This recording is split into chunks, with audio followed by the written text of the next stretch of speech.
Should we make a start there, maybe? Hello and welcome to the Russell Investments Global Bond Fund quarterly update. My name is David Canziora, and I'm joined by Gerard Fitzpatrick, who's head of fixed income at Russell Investments. He's based in our London office, and in this webinar, we're going to cover the fund performance, the fund attribution, and also a look at future outlook. We expect the webinar to be 20 to 25 minutes and have allocated about 5 to 10 minutes of Q&A. We encourage you to ask questions. There's a button at the bottom of your screen which you can press. Please ask some questions. Over to you, Gerard. Okay, thanks very much, David. Good morning, everybody. Hope everybody is keeping well. Let's jump right into it in a review of the last quarter.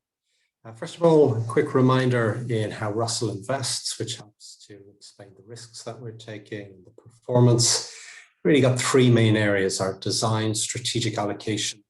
Typically we'll have an overweight towards credit and towards interest rate risk, construction, using the best possible strategies out there to build out the portfolio, and then the managed side, which really is the tactical management to see whether we want to adjust the portfolio more risk on or risk off at any moment in time.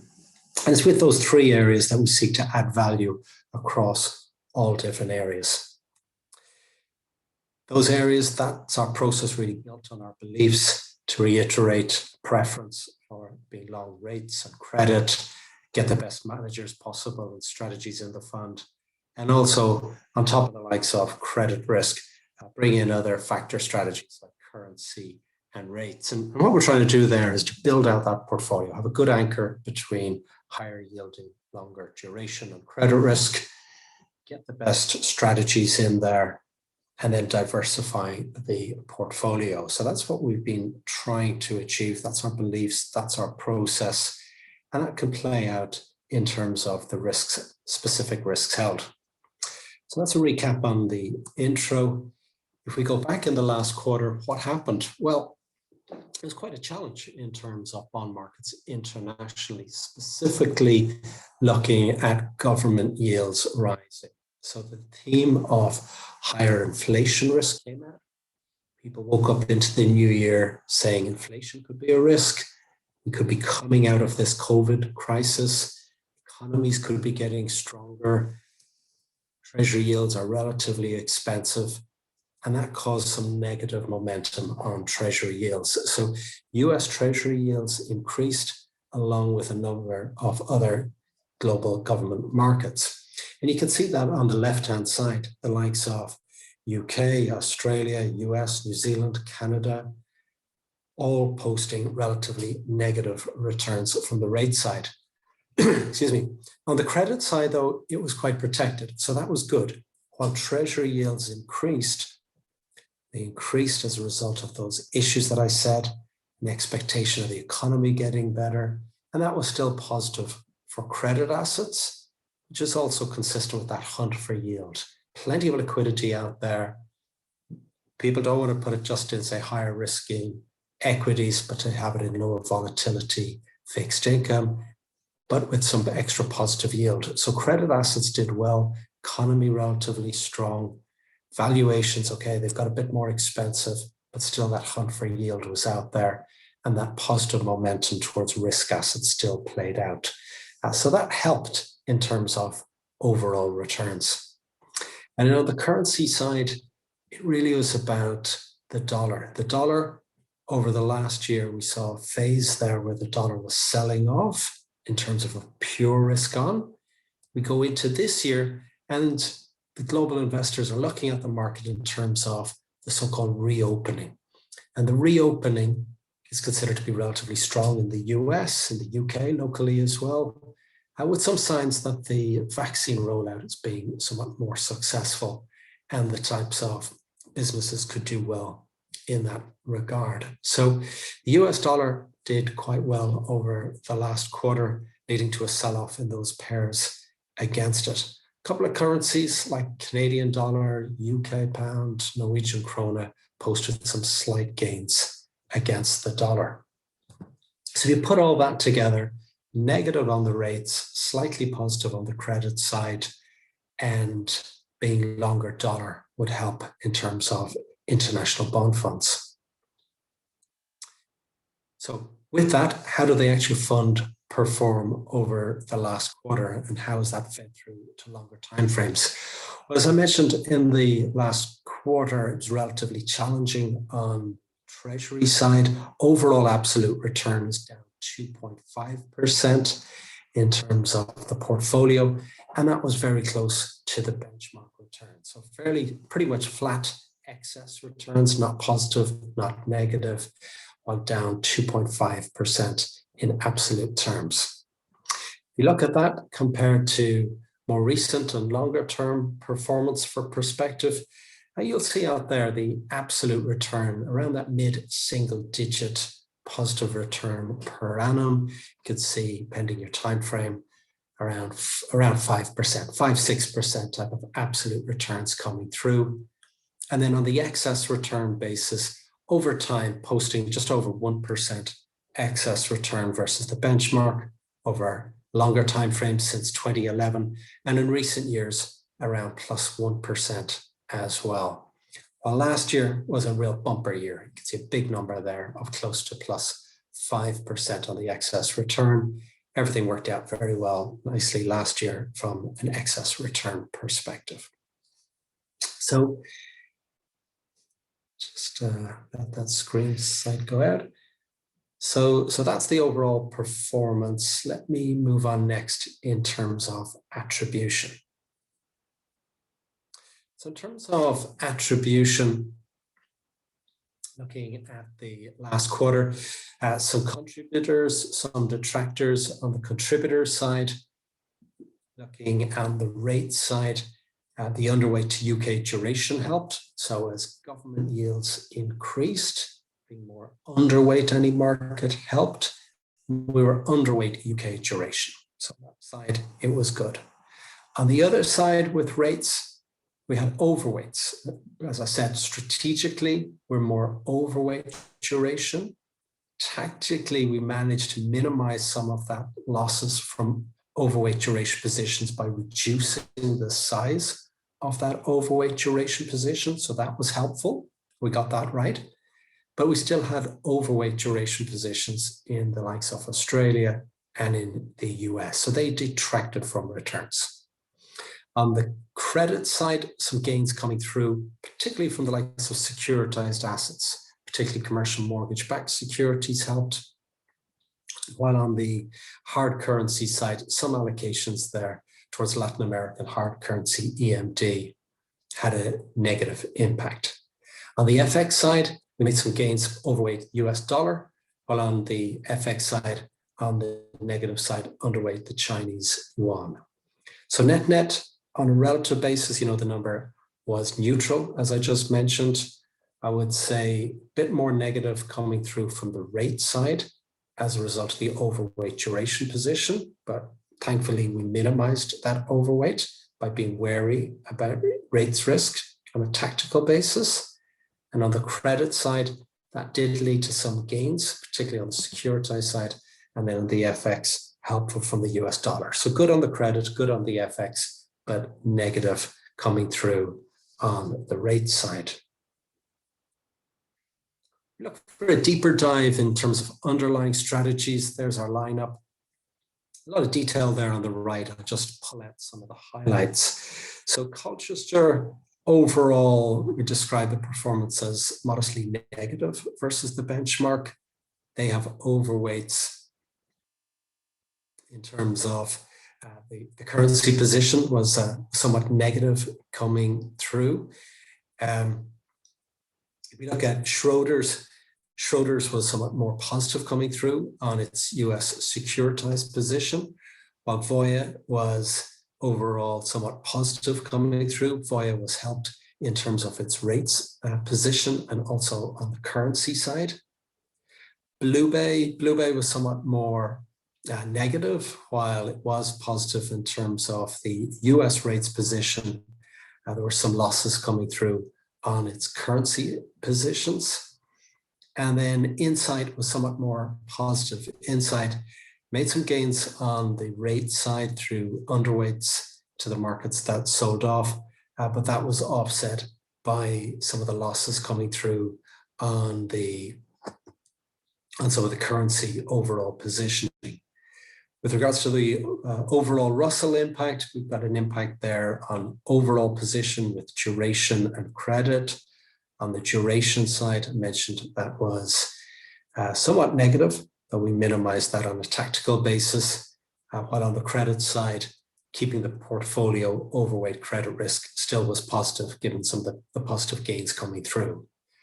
On the factor strategy side, the rates were somewhat more negative as yield curves steepened, while on the FX side, that was positive, helped mainly from the value and the carry strategy. So put it together, the sum on a relative basis, relatively more neutral, a mix of some winners coming through, the likes of Schroders and Voya, some of that securitized position with Schroders in particular, we like was good, but a little bit more negative coming through from the likes of Blue Bay and through Colchester. So that's it with regards to the last quarter. If we look forward, what's our main outlook and then how we're positioning the fund? In terms of the main outlook, we'd look at the global economy being more on track for reopening in the second half. So we take the view that 2021 would be reopening. We get through the COVID crisis, there's light there with regards to the vaccinations. And that should be positive from a number of points. The likes of, say, growth to value or US to non-US equities. That's a wider multi-asset class perspective, but particularly looking at the fixed income markets, we see credit should perform quite well with that theme. While on the treasury side, we believe that we've seen most of the sell-off is done. So we see US treasuries in the 1.5% to 2% range. So not much of a big change from where we currently are. We see the Fed on hold until late 2023. So low interest rates should be good for the likes of credit markets and can protect interest rate risk from here. But that's our main view. General reopening, the Fed on hold, US Treasury yield increases, most of it's already done, we believe.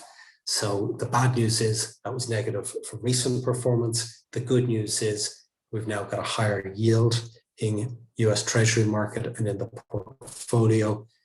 And we think the combination of gradual reopening of the economy helped, of course, by a lot of that stimulus and low interest rates should be good for credit markets. So modest positive gains on the credit side. And from here, modest positive gains on the US Treasury side. That's what we see the overall outlook being. In terms of the near-term risk, there are some, of course, maybe too much good news, over-optimism, vaccine effectiveness could be somewhat more challenging, and geopolitical risk, whether it's with Russia or with China in the near term. So these are certainly risks not to dismiss.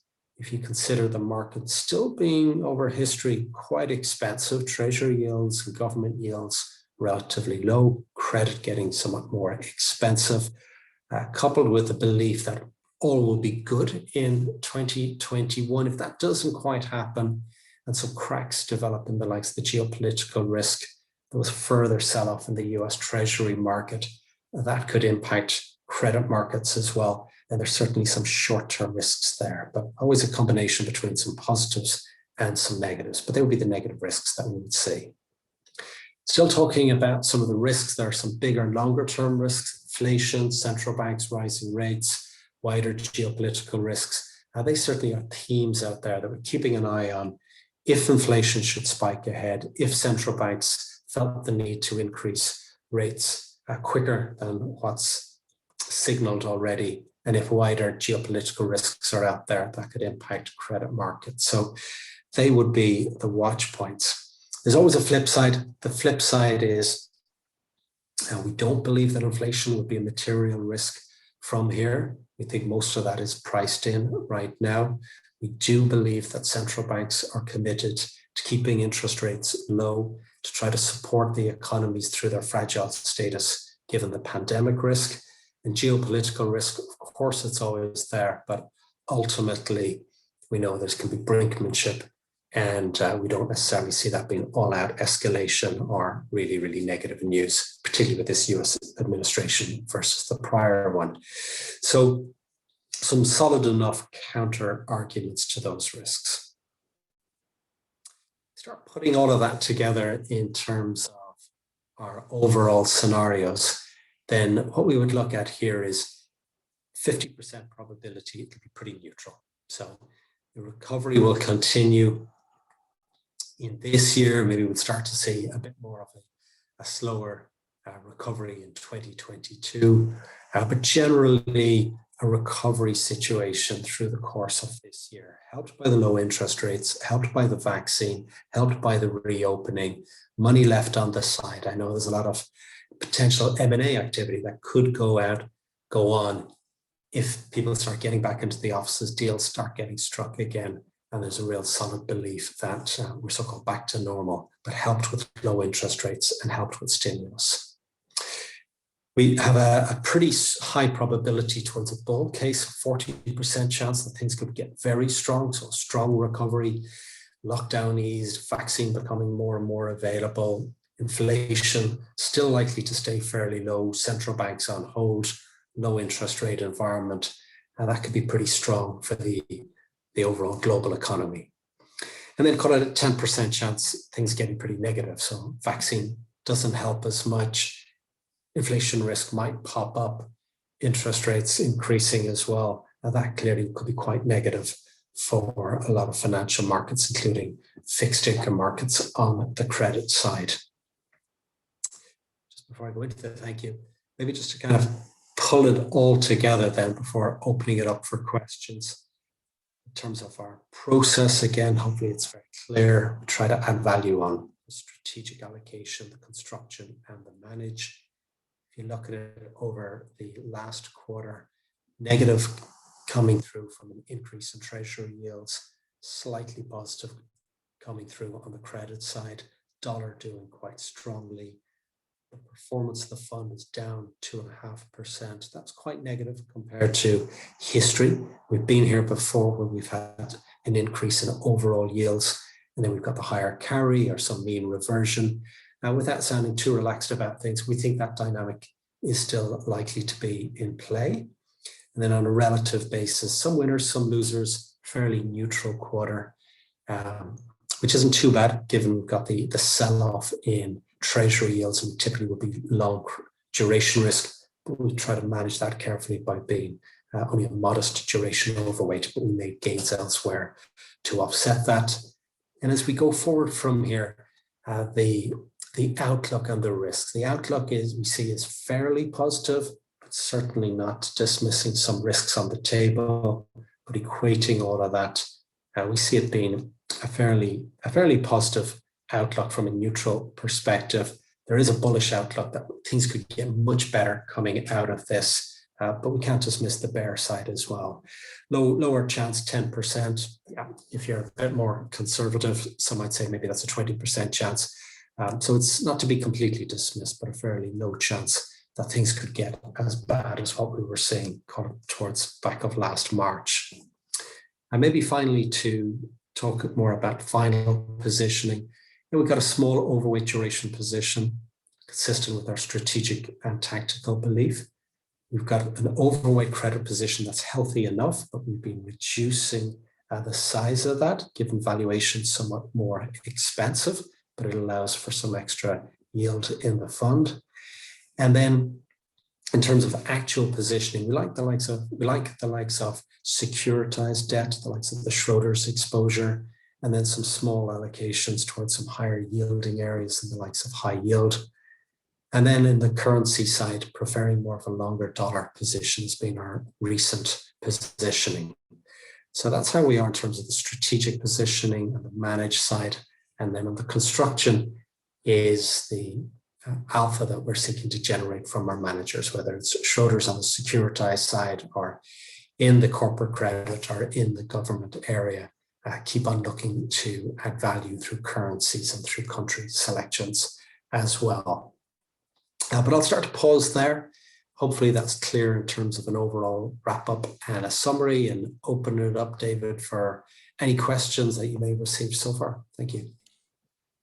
Yeah, thanks, Gerard. We've got a number of questions have come through. I'll start at the top. Question on, do you see ongoing divergence in returns between rates/treasuries and credit as economies reopen? Yeah, it's a good question. So pleasingly, as I touched on there, it wasn't all negative. Like we saw an increase in treasury yields. Typically, you would get that correlation together, negative correlation. Treasuries might sell off, credit would do well. And that happened over the last quarter. So that's good. The risk that's out there is on a negative basis if treasury yields just kept increasing. So let's just say something happened and overnight treasury yields had doubled and they were over 3%. So that would be a real shock, and it would lead towards higher cost of financing for companies, and that can lead towards pressure on credit markets. So that's the scenario that if treasury yields significantly increased, clearly it's negative from the treasury side, but it would have a negative impact on credit. That would be quite a negative scenario for the fund. That's potential. In terms of the probability of that happening, or are we still likely to get this sort of negative correlation between treasuries and credit? It depends what could actually cause that real increase in treasury yields. I think a big inflation shock could cause that. And I think that the central banks increasing interest rates to try to offset that, I think that would cause a lot of negative momentum in the treasury markets. And yes, that would feed through higher cost of financing, which would be negative for credit assets. It's not just fixed income. If that happened, higher discount rate, of course, would be negative for all assets based on a higher discount rate, such as equities as well.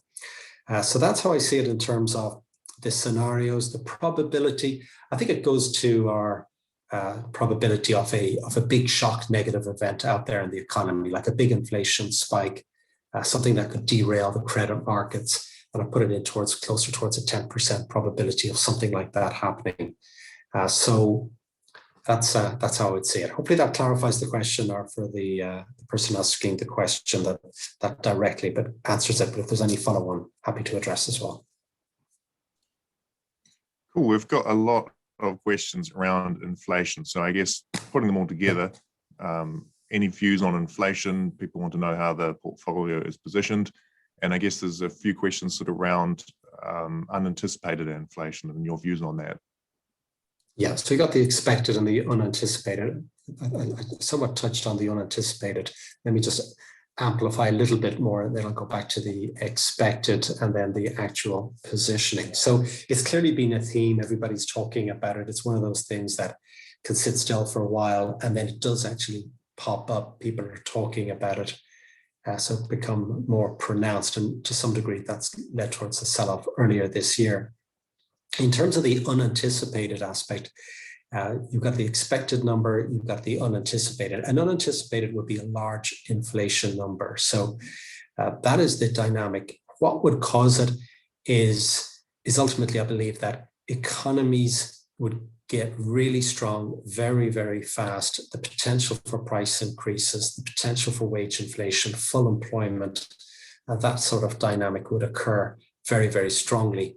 And in that case, companies are increasing prices, employees are asking and getting wage inflation, and the whole inflation level pops up pretty fast. So I think we're a bit away from that. I think in terms of that spare capacity, the economies are operating at a productivity level lower than potential. So the potential to add prices in that dynamic, as economic theory and as history would say that that's quite low. And that's what our view is. We don't see a high inflation risk when we're in this situation of where economic growth is, where spare capacity is, and particularly on the wage inflation side. Could it be another factor? Well, it could happen in terms of supply shortages. If you get supply shortages with maybe a dislocated economy, then less supply, theory will go, that price will go up. So you might get pockets of that coming through. But as an overall investment portfolio goes, I think the big picture is what's global inflation or what's US inflation likely to be.